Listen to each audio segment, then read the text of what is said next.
Hola, ¿qué tal a todos los fanáticos del ciclismo?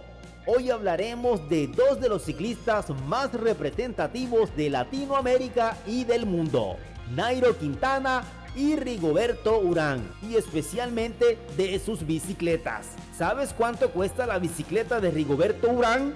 ¿Y sabes cuánto cuesta la bicicleta de Nairo Quintana? ¿Y sabes cuál es la más costosa de las dos?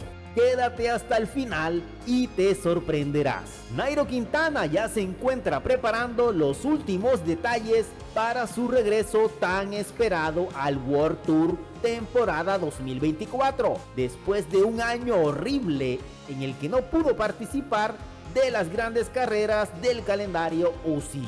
El equipo Movistar supo aprovechar la oportunidad para volver a contratar los servicios de Nairo Quintana para la siguiente temporada, donde el beneficio será para los dos. A Nairo, que se le da la oportunidad de volver al ciclismo de élite en un equipo World Tour y de hacer lo que más disfruta el colombiano, y a Movistar de contar con una estrella que le devolverá el protagonismo que ha perdido desde que Nairo salió del equipo y que no han podido llenarlo con nadie, además de salir del follón de los puntos que necesita el equipo para poder mantenerse en el World Tour.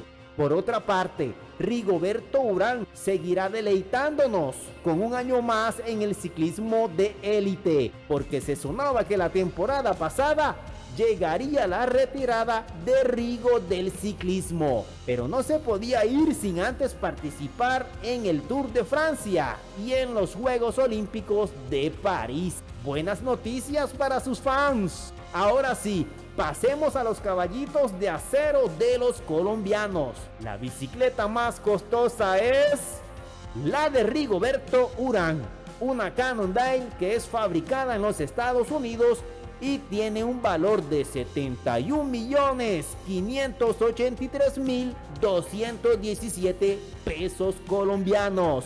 Para los que se la quieran comprar, te pregunto, ¿qué comprarías con el valor de esta bicicleta? Y el cóndor Nairo Quintana usa una bicicleta menos costosa. Según el portal Ciclismo Colombiano, la Canyon Ultimates CFR AXS, de fabricación alemana, con la cual logró ganar las dos grandes vueltas con Movistar. El valor de la bicicleta es de 8.369 euros, lo que equivale a más de 37 millones de pesos colombianos. ¿Cuál de las dos bicicletas te gustaría tener para salir a rodar? Escríbenos, suscríbete al canal y comparte el video.